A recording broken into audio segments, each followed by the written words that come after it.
Now, I'd like to take you through the agenda before I move into introductions.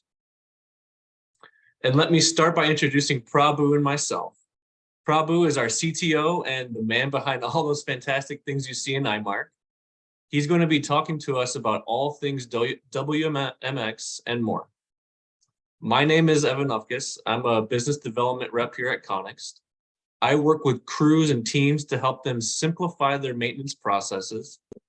And I'll be talking you through iMarq and its capabilities as it stands today, and before handing it off to Prabhu to take you through all the upcoming features.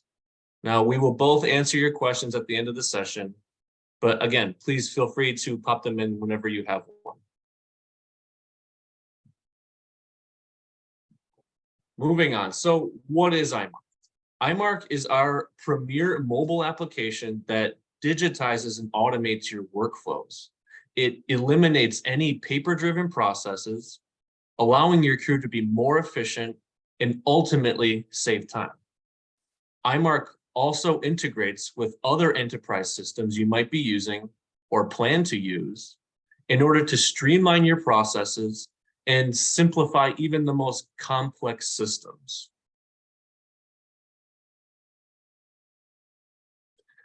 In simplest terms, iMarq was ultimately built to make the life easier for your crew and the technicians in the field.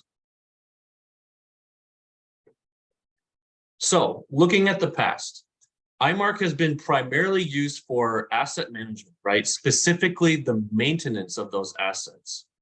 We have seen many of our customers use iMarq to help maintain their distributed assets, facilities, and heavy machinery.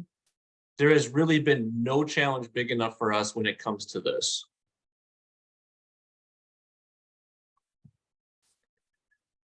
And here we are now.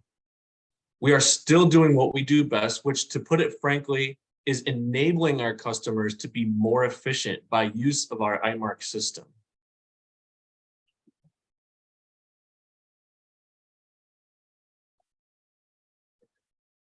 We like to think that we are ultimately solving a very common problem, which is the maintenance challenge.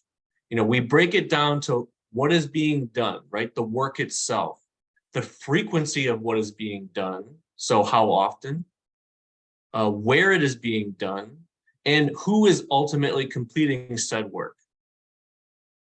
And now comes the big one, right? How is this work getting done, right? How are they getting that stuff done? This is where iMarq already addresses those challenges head on.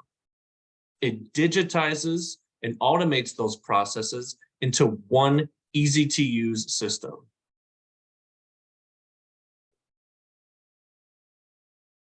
iMarq can auto-assign work orders. It can provide built-in reference guides and enrich that data that they are collecting by allowing the user to take advantage of all of those great things that our mobile devices can do. And this is what makes our tool so great at what it does.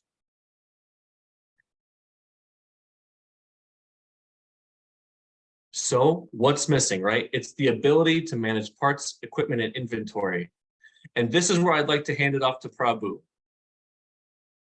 Thank you, Evan. So let me continue and then take it from there. Evan, you can see my slide, right? Yes, looks good. Okay, so iMarq as a product, like Evan already mentioned, it's used for maintenance, and it is a configurable solution where any type of maintenance that is done in the field can be taken care using iMarq. It's a configurable mobile app, configurable solution, where you can do inspections, you can create service requests, you can create incident reports from the field. So any sheet of paper that a company, that an organization uses today can be configured. Now, having said that, when it comes to maintenance, right, maintenance of asset itself, where does the cost go and what are all the efficiencies that we can make? We always keep thinking of that because we believe in organic growth of our product. We don't want to add a module to our product unless it is warranted or necessary in our space of the scope that we are playing, right? So having said that, the cost of maintenance, majority of the time goes on labor and parts, and the time involved by labor and the parts that are consumed. So when we were working with our customers, also, most of the time, the delay in maintenance happens when asset is waiting for parts. So what we thought is, we are doing maintenance already effectively, and we are saving time for the users from the maintenance perspective. Now, from the parts and consumption perspective, we want to introduce this module to our customers. That way, we can send alerts and notifications to the parts department on time, saying that, hey, this specific part is running low, so you may have to order those parts. Or when a maintenance person is trying to fix an item, they are consuming parts, right? We want to show the parts available to that mechanic at that instance, so that it's just a click of 2 buttons and then they consume the parts. And not only consume the parts, we go back and update our warehouse management module with the appropriate quantities, so that end of the day, the delay on maintenance can be reduced as much as possible. Having said that, it goes back to our vision of giving back the time to the mechanics and the maintenance crew. When I say giving back the time, the delay in maintenance can be reduced. The cost that is associated with maintenance can be tracked appropriately based on the parts consumption, right?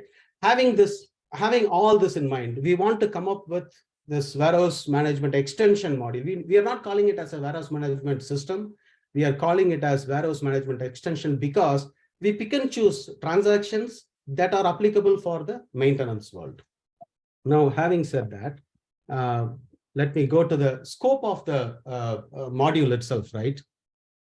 Basically, we want to eliminate all the complexities that is being introduced by a typical warehouse management system, where, they have to go through so many screens and transactions for them to maintain any part, right, or a quantity. So what we thought is, we'll pick transactions like you can receive goods, you can issue goods. When I say receive goods and issue goods, receive parts, issue parts, and ship parts in case of 3PL customers. Not only that, have set up a alert and notification in such a way that when the parts are consumed by the maintenance crew, when it hits a reorder point, like balance on hand hits reorder point, there will be an alert email that will be sent to the parts department saying that, hey, you are running really low on this specific part, you need to order these parts. Or when it hits minimum, then we can also send an escalation email saying that, hey, you have to order now, like today, right? So things like that can be done. So what we did is we pick and choose the transactions in such a way that track inventory, receive goods, issue goods, ship goods. Now, ship goods we introduced because there were a set of customers who were asking for a 3PL kind of a setup where they want to store the material and then send it to the customers. So all our product, all through the design of the product, there will be a reference to a customer and a supplier. Now the customers can pick and choose which field they want to use. Again, the configurability of the product is brought into the warehouse management system also, where anything and everything that you see here today is configurable. Now, having said that, from the scope perspective, right, they can maintain parts, right, create and maintain parts along with the unit of measure, the quantity on hand, what is the unit price of the material and things like that. Now they can receive and issue goods. Like I mentioned earlier, we have even enabled mobile transactions in such a way that when a material is at the gate, the user can pick up his phone, go to the gate, and then receive the goods right there, so that the inventory goes up in their system. So receive goods and issue goods, and also create shipments. Again, this is applicable for a 3PL kind of a customer setup where they want to store the goods in their warehouse and then send it to the customer, and they bill the customer for the time that they are storing, right? So that also we are addressing through this module. And last but not the least, tracking inventory, right, with color codings in such a way that when a parts department manager or a supervisor logs into our system, they click on the warehouse management module, it shows with color coding saying that this part is low on quantity. Here is the reorder point. Here is the minimum. Here is the maximum. Here is the reorder quantity and things like that, right? So we do that. Now, before I go into the future modules, when the warehouse management module is available, it is available today. We have already released it. One of our customers is in the testing phase. Integration testing is going on. So it is available like today. I just want to take some 2-3 minutes on showing the screens itself.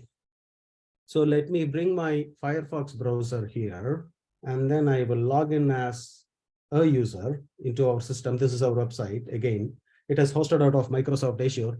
Again, anything and everything that you see here is configurable and role-based. In this case, since it's a demo user, we have enabled all kinds of modules. Now, when it comes to warehouse management extension, that's the one module that we are talking. As soon as I click on it, it goes ahead and loads the inventory. Sorry. Yeah. You might need to upload the screen on. Right now I can see the slides. Oh, okay. Sorry. No, it's okay. I thought I shared the desktop. So can you see the screen now? Yes, we're good. Oh, thanks, Evan. So no problem. That's the URL. So let me go ahead and log in as a user. Now, again, like I mentioned earlier, anything and everything that you see here is configurable by customer. And also we have some inbuilt KPIs as part of our solution. Even the parts availability or the parts inventory can be brought in as KPIs here. Now, having said that, let me click on this warehouse management extension, and that is the scope of transactions that we are talking with this module. Now, when you see here, when it comes to inventory, right, we can show the inventory at part level, and you see here the customer and supplier. Now, we can hide those columns, show those columns. Say if it is in-house, right, within one single organization, these two may not be required. We can go ahead and hide it. So again, the product is configurable.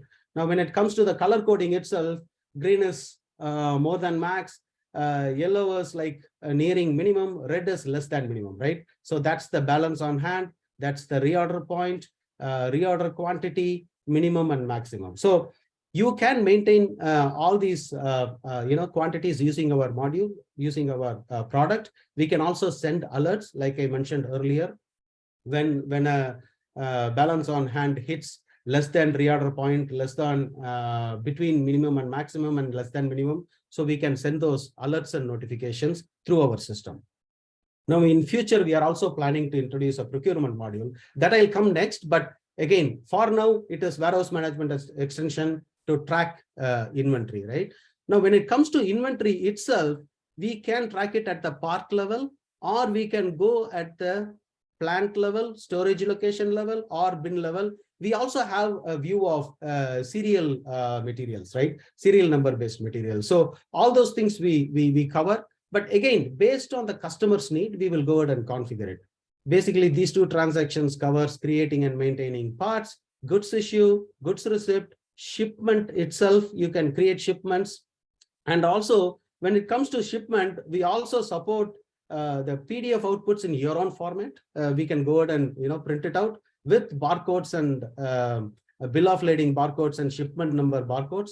And we can bring in any barcode that you wanted, so that again, we are trying to make the life of the parts department and the maintenance crew easy enough so that they click on couple buttons here and then they get to the transaction where they need to go.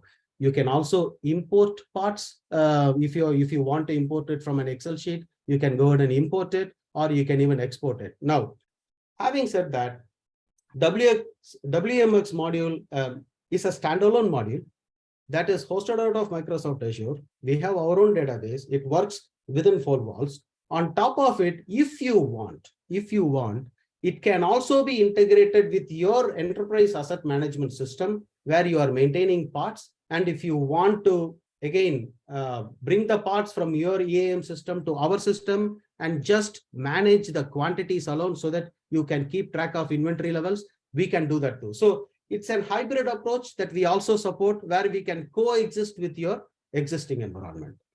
This at least, I hope gave you an idea of the scope of transactions, the scope of module that we are trying to introduce. Now, having said that, I'm going to go back to the slide itself. What's next, right? Now that the warehouse management module is available, of course, there will be some enhancements. We will be adding product features and things like that.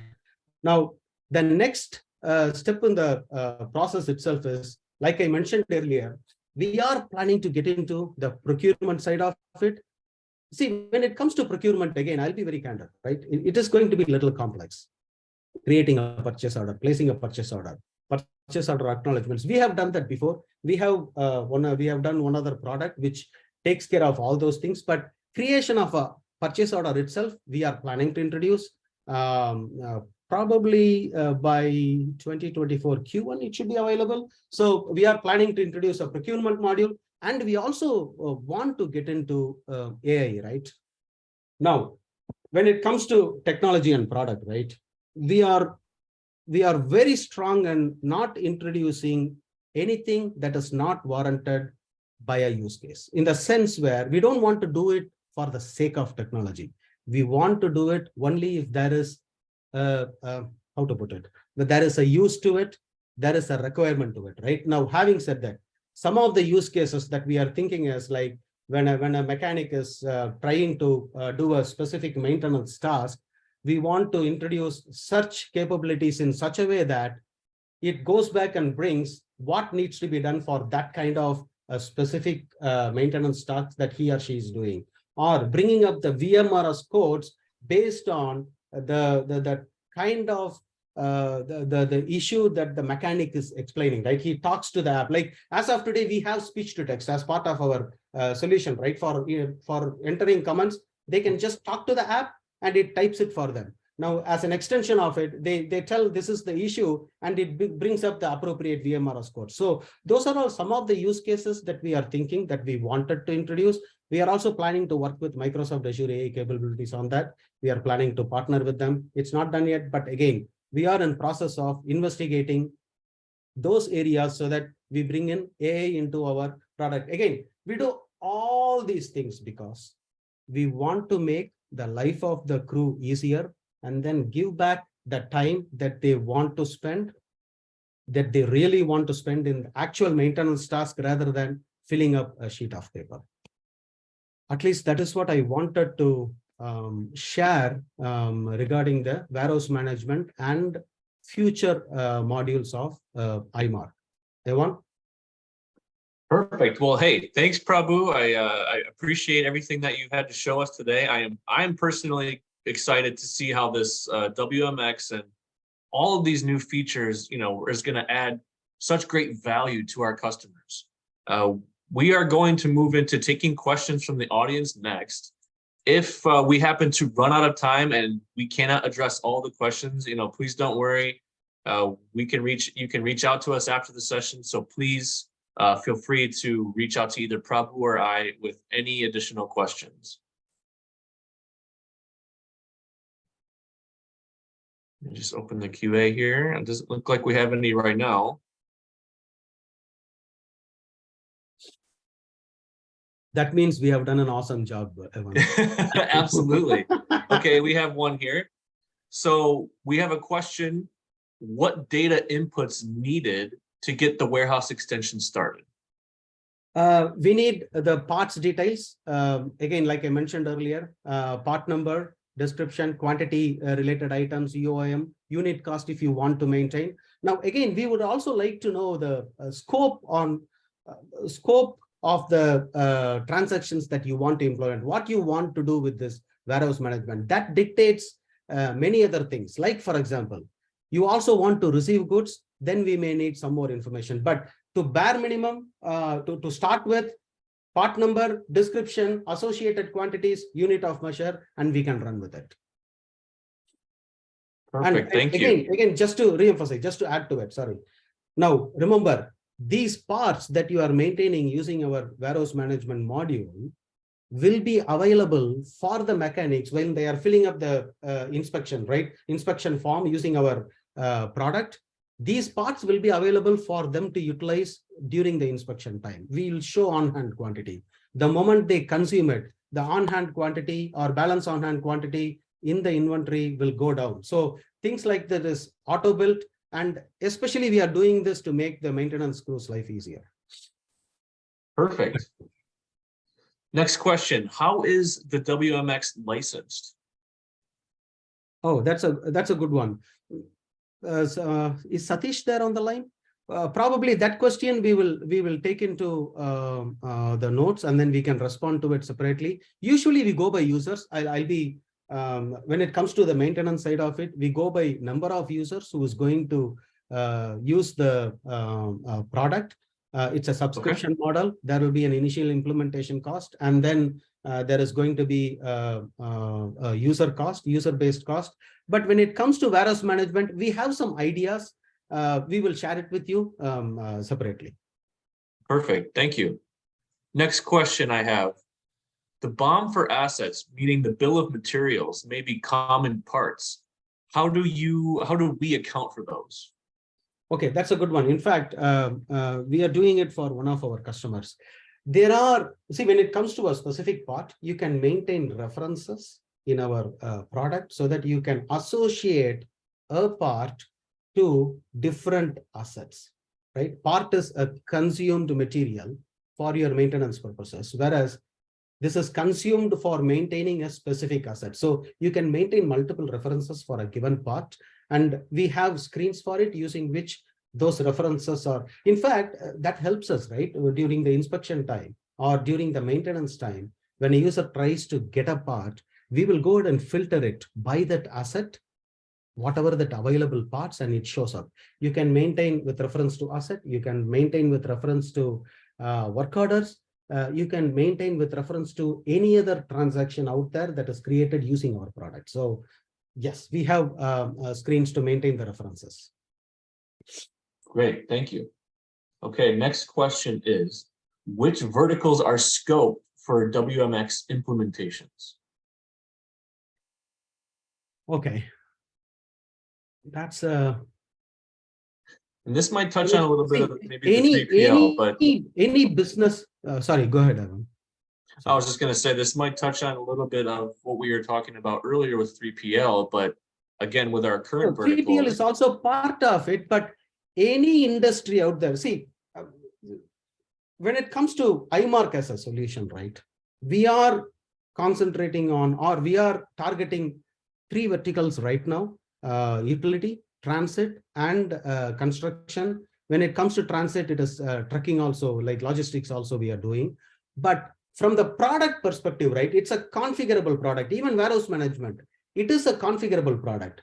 See, we have designed it in such a way that it can be implemented for any type of vertical out there. Now, if there is some linear assets that you want to do, then there could be some limitations, right? Because those kinds of assets go in a different direction. So, so there could be some limitations. But other than that, any business out there which has parts that are maintained in the system for their any maintenance, it doesn't need to be a truck or a trailer, right? It can be for any equipment out there. It could be a pump. It could be anything out there where the parts is consumed. We can you can use our product.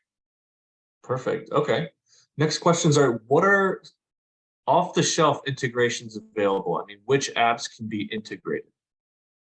Okay, when it comes to integration, right, EAM systems, like for example, right, we have integrated with Maximo, Trapeze, SAP, Oracle, all these ERP systems we have integrated. We also have an import option where you can import parts using using Excel sheets. But the message here is it's an open architecture. We have set of APIs using which you can push and pull data, or if you have a middleware for the system that you're talking where we want to integrate, we can go ahead and do it in a sense where, say, a new part has to be added, right? You add it in your system of choice, which does so many other things. Because think about it, right? Costing of parts. We don't do extensive costing of parts. We don't do GL accounts. We don't do any accounting related stuff. Say you have a system out there which takes care of that. And based on what has been consumed, if we have to post it to that system, right, we can use again the set of APIs that is available out there. We have parsers in place, but out of the box, we already connect with SAP, Oracle, Maximo, Trimble, Trapeze, and some more. In regards to retail, could it be used for replenishment? Meaning inventory replenishment. Since reorder point, reorder quantity, you are asking this. Yes, I believe so. We have to look into the use case. You have to look into the scope of the. We just don't want to say yes, because unless let me. Yes, it can be, but we would like to see the use case and then say yes to it. Because when it comes to retail, there are some certain specific nuances that needs to be handled. But from the quantity perspective, yes, we can. Great. Can you talk a bit about how this helps with tracking parts movement, from stores to the field? Yeah. Okay. So two things, right? One is even between stores. I showed you the plant, storage location, and bin, right? So between storage locations, between plants, basically sites, right? You can go ahead and do transfers. We keep track of those in the auditing tables. We have I showed you the goods issue and goods receipt. I didn't show you the goods transfer. It is in works. I'll be very candid. But again, you can transfer goods within your organization, between plant and between storage locations, right? Now, on top of it, you can also ship it to the outside world by creating shipments. That's where this shipment comes into picture, where you can go out and pick a material from a specific plant, ship so many goods to a supplier, to a customer, and then we keep track of those, yes, through shipment transactions. Perfect. And they call it as advanced shipment notification, ASN in case of SAP, in case of Oracle's shipment. So it's typically a transaction that is created when a part is shipped outside your company. Got it. And to that point, how does it work with third-party shared inventory locations? Third-party shared inventory locations. Like, I just want to understand the physical environment in the sense where, so maybe 2 or 3 companies are using a warehouse which is shared between, I need to understand the background of it. So we'll take a note of it. Evan, note down from whom it has come. We can reach out to him and then understand, because again, we don't want to say, give an answer which we don't understand the question. So I want to understand, we want to understand. Okay, having said that, on a generic level, right? In our parts table, we have customer-based filtering, we have supplier-based filtering, we have plant-based filtering, location, warehouse, site. There are so many parameters in the parts table itself, using which we can segment the data. So say, for example, if there is one warehouse, you are a company A, and there is the same warehouse is used by company B, we can treat you as different 2 customers, and we can store it appropriately, and you see only your own parts. So we can do that. Again, we would like to understand the setup and then answer it appropriately. This is from the generic level. I have answered that question. Great, thank you. And lastly, are REST APIs available for integrations with third-party apps? Yes. Perfect. That's a simple, straightforward answer. Yes. Great. Well, great. Unfortunately, that's all we have time for today. It's been a great session, and thank you all for taking the time to be with us here today. You will all receive a copy of the recorded session in a couple of days. For more information about Connixt, you can head over to our website, www.connixt.com. We will be hosting regular webinars with customers on product releases, and we hope you can all be a part of them. So on behalf of Prabhu, myself, and the entire Connixt team, thank you for joining us here today, and have a great day. Thank you all.